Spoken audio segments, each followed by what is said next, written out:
taking myself off camera. What is Tzvika to you?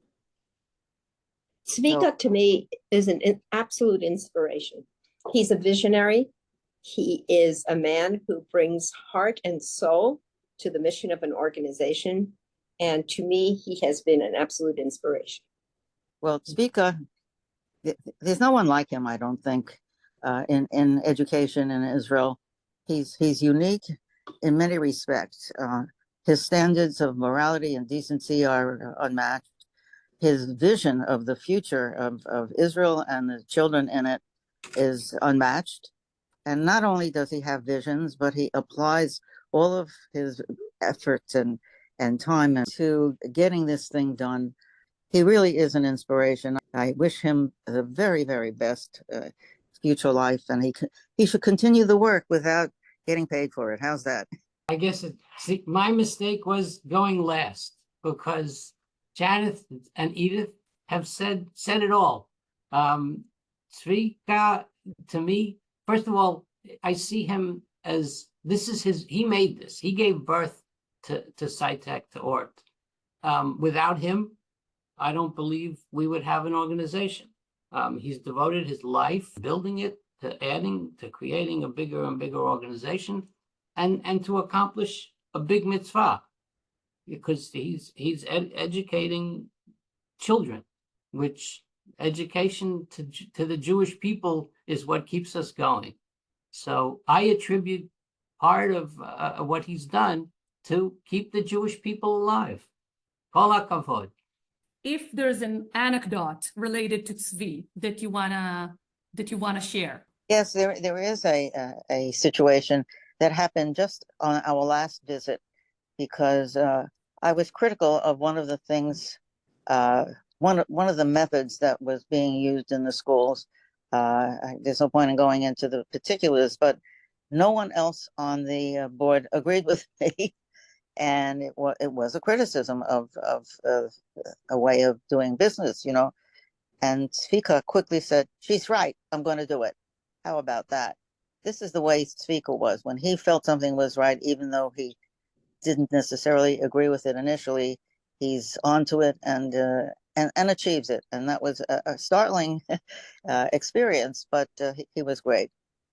I remember all of us going to meet with the president of Israel, President Herzog, and President Herzog asking Tzvika to come and sit next to him.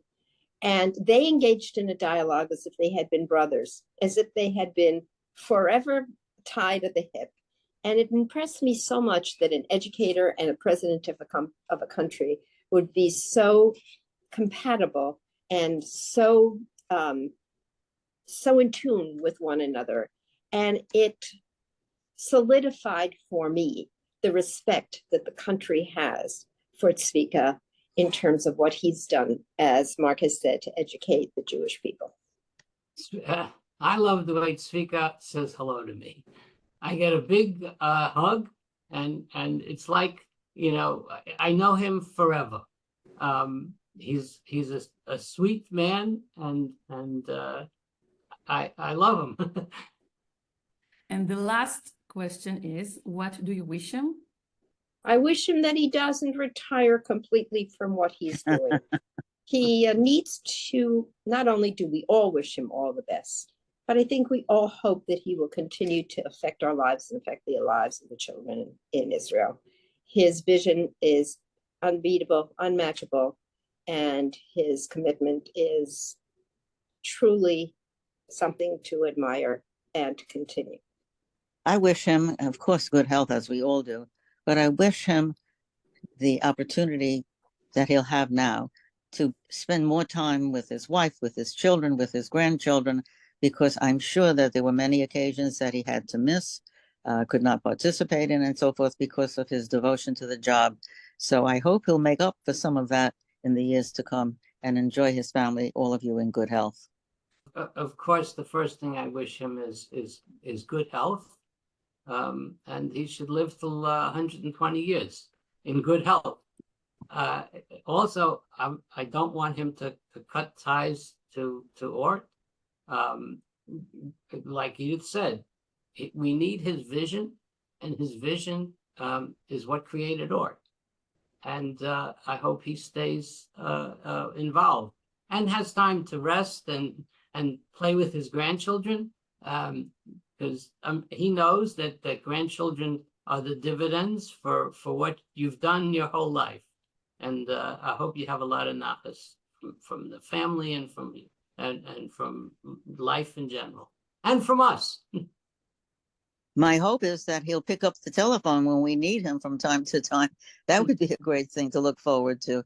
I suspect we will be able to do that.